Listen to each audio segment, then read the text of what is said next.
Hello यार, स्वागत है आप सभी का मेरे यूट्यूब चैनल स्कूल ट्यूशन गुरुजी में। तो बच्चों, आज हम करने वाले हैं आपका क्लास 6 का 2023-24 का मिड टर्म का इवनिंग शिफ्ट का साइंस का पेपर।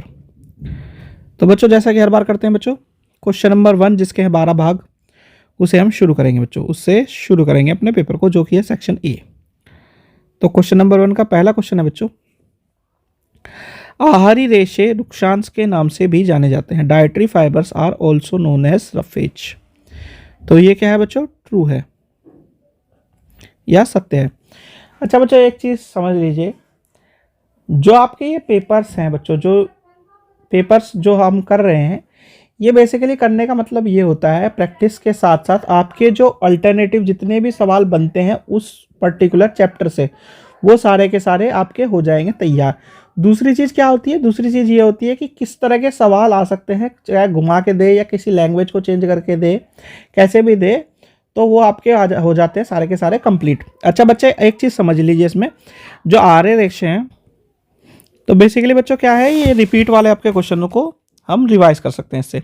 अब जैसे कि पहले, ये जो पहले क्वेश्चन का पहला भाग है, यही कई बार जो है रिपीट हो चुका है, अगर आप ध्यान से पेपरों को देखेंगे। तो इसी तरीके से आपके क्वेश्चन मिलते चले जाते हैं बच्चों, या फिर जिस टॉपिक से क्वेश्चन आ रहा है आपको पता चलता चला जाएगा। तो इसलिए इन्हें ध्यान से करें बच्चों। इसका दूसरा भाग है, कपड़ा विद्युत का एक सुचालक है। Cloth is a good conductor of electricity. तो ये क्या है बच्चों, फॉल्स है, असत्य है। फिर इसका तीसरा भाग बच्चों, तीसरा भाग क्या कहता है, कागज एक चुंबकीय पदार्थ है। Paper is a magnetic material. तो ये भी क्या है बच्चों, असत्य या फॉल्स है। फिर इसका चौथा भाग है बच्चों, चौथे भाग में क्या कहता है, ये चुंबक के समान ध्रुवों में परस्पर प्रतिकर्षण होता है। Like poles of a magnet always repel each other. तो ये क्या है बच्चों, सत्य है, ट्रू है बच्चों।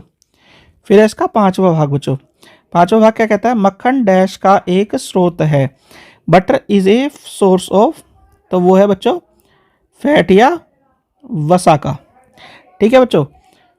फिर छठा है बच्चों, छठा भाग देख लेते हैं बच्चों। छठा भाग क्या कहता है, विद्युत सेल में एक डैश टर्मिनल तथा एक डैश टर्मिनल होता है। An electric cell have a dash terminal and a dash terminal. तो एक क्या होता है, धनात्मक टर्मिनल, दूसरा होता है ऋणात्मक टर्मिनल बच्चों। ठीक है, इस तरीके से आप लिख सकते हैं।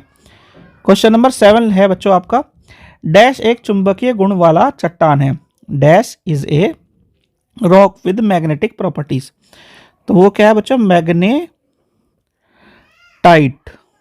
ठीक है बच्चों। चलिए सातवां भाग देखते हैं बच्चों, उसका आठवां भाग देखते हैं, सॉरी। डैश प्रवाहित होने पर विद्युत बल्ब दीप्त हो उठता है। The bulb glows only when dash flows through the circuit. तो क्या फ्लो होता है बच्चों, करंट। फिर इसका नौवां भाग बच्चों, स्वतंत्रता पूर्वक लटकाने पर चुंबक सदैव किस दिशा में आकर रुकती है। ए freely suspended magnet always align in the direction. तो वो होती है बच्चों नॉर्थ और साउथ, जिसे हम उत्तर और दक्षिण कहते थे बच्चों। ठीक है। फिर इसका 10वां भाग बच्चों, 10वां भाग क्या कहता है, यदि कोई खाद्य पदार्थ तनु आयोडीन के विलयन के साथ नीला या काला रंग देता है, तो उस खाद्य पदार्थ में कौन सा पोषक तत्व उपस्थित है। If A food items give blue black colour with iodine with nutrient is present in the food item. तो उसमें क्या होगा बच्चों, आपका कार्बोहाइड्रेट या स्टार्च, जिसे हम मंड कहते हैं बच्चों। ठीक है बच्चों। चलिए इसका 11वां भाग देखते हैं। 11वां भाग क्या कहता है, विद्युत परिपथ में विद्युत धारा के प्रवाह को रोकने वाले यंत्र का नाम बताइए। तो सर्किट ब्रेक करने वाले या धारा प्रवाह करने वाले यंत्र को क्या कहते हैं बच्चों, स्विच। फिर इसका 12वां भाग बच्चों, 12वां भाग क्या कहता है, आयोडीन की कमी से होने वाले रोग का नाम लिखिए। Name the disease cause due to the deficiency of iodine. तो उसे कहते हैं गोइटर। ठीक है बच्चों। तो बच्चों, यहां पे होता है हमारा क्वेश्चन नंबर 1 और सेक्शन ए कंप्लीट, और आपका ये वीडियो भी। आशा करता हूं आपको वीडियो अच्छी लगी होगी। नेक्स्ट वीडियो में करेंगे हम सेक्शन बी के सवालों को। Thank you.